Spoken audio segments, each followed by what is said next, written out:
कुछ ऐसे वेरिएबल भी होते हैं जो एम्प्टी होते हैं और उन वेरिएबल्स को डिफाइन करने के लिए भी बहुत सारे डेटा टाइप्स हैं। एम्प्टीनेस क्यों है, किस वजह से है, वो भी मैटर करता है कि उसका डेटा टाइप क्या होगा। So hello guys, welcome to your own channel I live for coding and here I am your friend Ronit Mukherjee and you are watching this video from our playlist TypeScript tutorials for beginners in Hindi from novice to expert. And अगर आपने अभी तक इस channel को subscribe नहीं किया है तो जल्दी से सब्सक्राइब बटन को प्रेस कर दीजिए और सभी नोटिफिकेशंस को पाने के लिए बेल का आइकन क्लिक करके ऑल का ऑप्शन जरूर सेलेक्ट कर लीजिए। तो चलिए शुरू करते हैं आज का ये वीडियो बिना किसी टाइम वेस्ट। तो सबसे पहले हम लोग देखते हैं नल के बारे में। देखो, नल जो है वो ये शो करता है कि ये कोई वैल्यू तो है लेकिन कोई परफेक्ट वैल्यू नहीं है। ये अभी एम्प्टी वैल्यू को ही शो कर रहा है। ये शो कर रहा है कि बाय डिफॉल्ट इसकी वैल्यू मैंने नल रखी, कुछ प्रोसेस होना था, देन उसकी वैल्यू सेट होनी थी। करेक्ट। तो अगर मैं आपको दिखाऊं तो मान लेते हैं कोई फंक्शन है, एक फॉर एग्जाम्पल एक फंक्शन है, ठीक है। फॉर एग्जाम्पल मैं मान लेता हूँ फंक्शन है और इसमें कुछ दो इनपुट्स आ रही हैं, इनपुट 1 एंड इनपुट 2, ठीक है। और हम मान लेते हैं ये चीज कि हमारे पास एक वेरिएबल था where x is equal to, जिसकी वैल्यू हम लोगों ने नल रखी और कुछ प्रोसेस होना था, यहाँ पे कुछ प्रोसेस होना था। देन हमारा फाइनली क्या होना था, नल की वैल्यू x की वैल्यू हमें सेट करनी थी समथिंग i1 एंड i2 का यूज करके, ठीक है। ये समझ में आ रहा है। फॉर एग्जाम्पल अभी के लिए मैं प्लस ही कर देता हूं। लेकिन फॉर एग्जाम्पल क्या हुआ, यहाँ पे इस लेवल पे कोई एरर आ गया। अगर इस लेवल पे एरर आ गया तो हमें क्या होगा, अगर इस लेवल पे एरर आ गया तो हमारा जो वैल्यू थी x की वो नल की नल रह गई। इसका मतलब ये हुआ कि इसकी वैल्यू कुछ सेट तो होनी थी। अभी ये एम्प्टी भी नहीं है बट एक्चुअल कुछ वैल्यू भी नहीं है इसमें। करेक्ट। तो ये एक एम्प्टी वैल्यू या एम्प्टीनेस को ही शो कर रहा है। एम्प्टी वैल्यू नहीं कहेंगे तो एम्प्टीनेस को ही शो कर रहा है कि कुछ इसमें एग्जैक्ट वैल्यू नहीं है। बिकॉज नल को हम किसी और काम के लिए यूज नहीं करते हैं। कुछ जब तक कि कोई परफेक्ट डेटा ना हो तब तक हम नल को किसी और काम के लिए नहीं यूज करते हैं। करेक्ट। तो नल एक एम्प्टीनेस को ही शो करता है। तो यहाँ पे आपने देखा कि क्या हुआ। तो अगर मान लेते हैं यहाँ पे एरर आ गया तो x की वैल्यू जो नल थी वो नल ही रह गई। करेक्ट। या फिर अगर आप कहीं पे एक्सप्लिसिटली अगर नल रिटर्न करना चाहते हो तो फिर वो बात अलग है कि मैंने यहाँ पे सब कुछ प्रोसेस कर लिया, फाइनली यहाँ से मैंने रिटर्न नल कर दिया। तो क्या होगा, ये जो हमारा फंक्शन मेन है इसका रिटर्न टाइप हमारा क्या हो जाएगा, नल। समझ में आ रहा मैंने।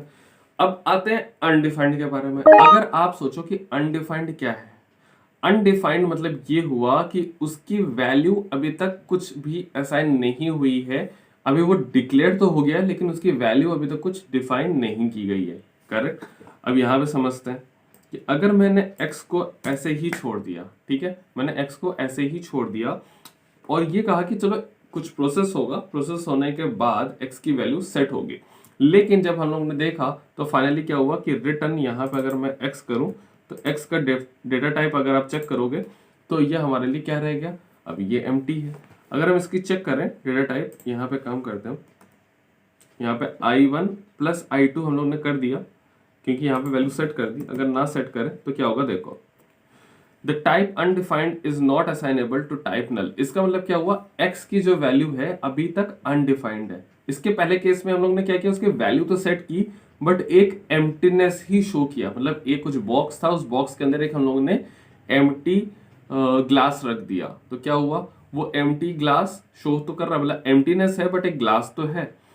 अनडिफाइंड के केस में क्या, बॉक्स है मतलब स्पेस है, उस स्पेस में कुछ भी नहीं रखा हुआ है, देन इट इज अनडिफाइंड।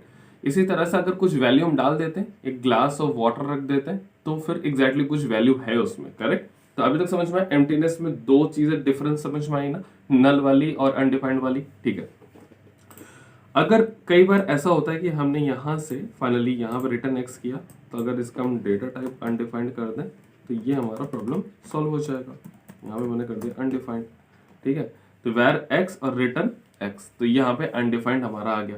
अब ये क्या कह रहे हैं, देखो parameter i2 implicitly has an any type. ये कह रहे भैया इसका एनी टाइप है, तो एक i1 is declared but it's value is never used and parameter i1 implicitly has any type. तो मैं क्या कर रहा हूँ, i1 को कह देता हूँ भैया ये नंबर हो जाएगा और I2 भी हमारा नंबर होना चाहिए। अगर आप लोगों ने इन डेटा टाइप्स के बारे में मैंने पिछली वीडियोस में कवर किया हुआ है।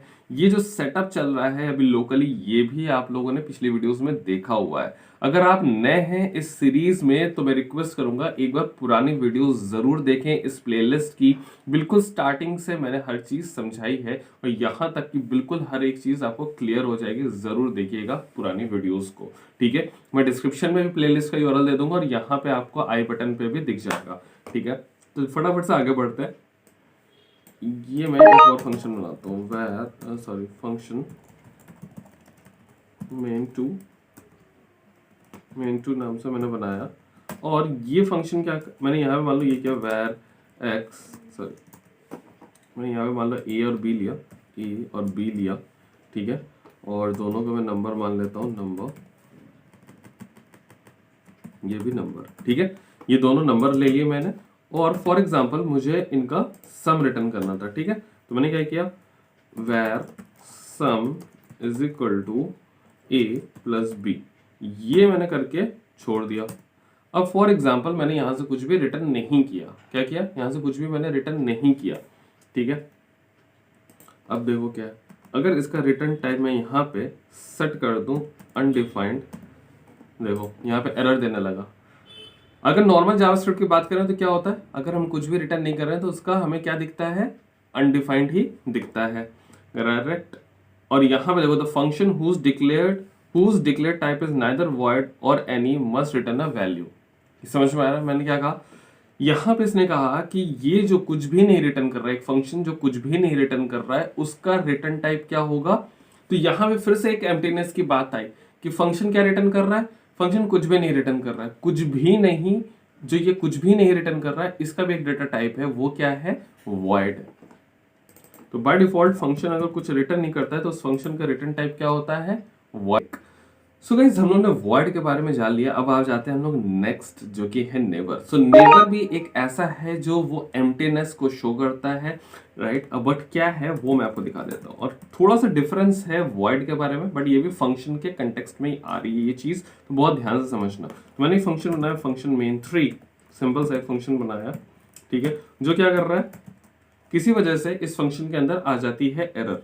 कुछ प्रोसेस होता है, मान लेते हैं कुछ प्रोसेस चलता है और उस प्रोसेस के बाद यहाँ पे कोई एक एरर आ जाती है। मैं तो अभी एक्सप्लिसिटली थ्रो कर रहा हूँ, बट मान लेते हैं कोई एरर आ जाती है यहाँ पे,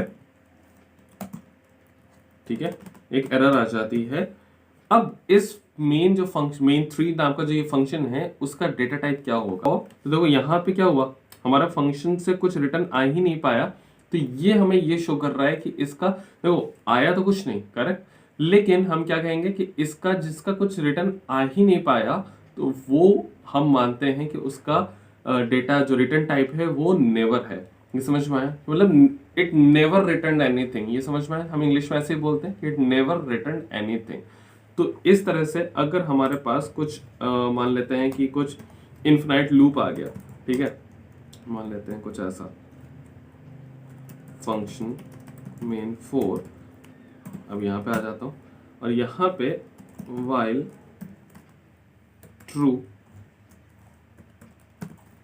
ठीक है, यहाँ पे हमने क्या दिया, x is equal to 1, let x is equal to 1, उन्होंने ये कुछ कोड लिख दिया, ये समझ में आ रहा है, while true x is equal to 1। अब ये जो main4 है, ये काम करता है, इसका कंसोल लॉग कर देखते हैं। अब ये क्या होगा कि ये प्रोग्राम जो है ये तो कभी एंड ही नहीं हो रहा है, क्योंकि ये तो इन्फिनाइट लूप में चला गया while ट्रू, और ये चलता ही जा रहा है, let x is equal to 1, फिर ऊपर जाएगा, फिर ये चलता जाएगा। तो यहाँ पे क्योंकि while हमारा क्या है, लूप है, और यहाँ पे while ट्रू है, मतलब ये हमेशा चलता जाएगा। और यहाँ पे main4 कर दिया मैंने, अगर आप इसको रन करो यहाँ पे तो देखो अब क्या होगा कि यहाँ पे जो हमारे पास फंक्शन है वो कम्प्लीटली क्या है, अनडिफाइंड है, जिसका कुछ आउटपुट आएगा नहीं। आप देखो ये घूमता ही जाएगा और यहाँ पे ये हमारा कभी एंड ही नहीं होगा। समझ में आया? तो मतलब कि क्या हुआ कि इस फंक्शन ने कुछ रिटर्न ही नहीं किया कभी भी। अब ध्यान से हम लोग फटाफट से समझ लेते हैं डिफरेंस। देखो वॉइड तब आएगा जब फंक्शन पूरी तरीके से चल जाता है लेकिन कुछ रिटर्न नहीं होता है, मतलब फंक्शन चल गया, कंप्लीट हो गया, एंड पॉइंट तक पहुंच गया, बट कुछ भी रिटर्न नहीं किया फंक्शन ने, तो उसका डेटा टाइप हम क्या मानते हैं, वॉइड मानते हैं। अगर फंक्शन चलता ही रहा और वो अपने एंड पॉइंट तक, अपने एंड तक कभी पहुंच ही नहीं पाया, या फिर पहुंचने से पहले ही कोई एरर आ गई, तो फाइनली वही है कि अपने एंड पॉइंट तक वो नहीं पहुंच पाया, किसी वजह से नहीं पहुंच पाया, तो उसका रिटर्न टाइप हम क्या मानते हैं, वो नेवर हो जाता है। मैं सो आई होप गाइज आपको ये वीडियो पसंद आई होगी, टॉपिक समझ में आया होगा। ये बहुत ही इंपॉर्टेंट है, कंफ्यूजिंग है। अगर आपको समझ में आया है तो प्लीज जरूर से लाइक करिए, इस वीडियो को शेयर करिए अपने फ्रेंड्स एंड कलीग्स के साथ। और अगर अभी तक आपने इस चैनल को सब्सक्राइब नहीं किया है तो सब्सक्राइब बटन को यार प्रेस कर दो, कुछ भी उसमें टैक्स नहीं लगता है। प्रेस करते ही बेल वाला आइकन जरूर क्लिक कर देना और ऑल का ऑप्शन सेलेक्ट कर लेना। तो चलिए गाइस, हम लोग मिलते हैं अपने नेक्स्ट वीडियो में, तब तक के लिए take care and bye bye.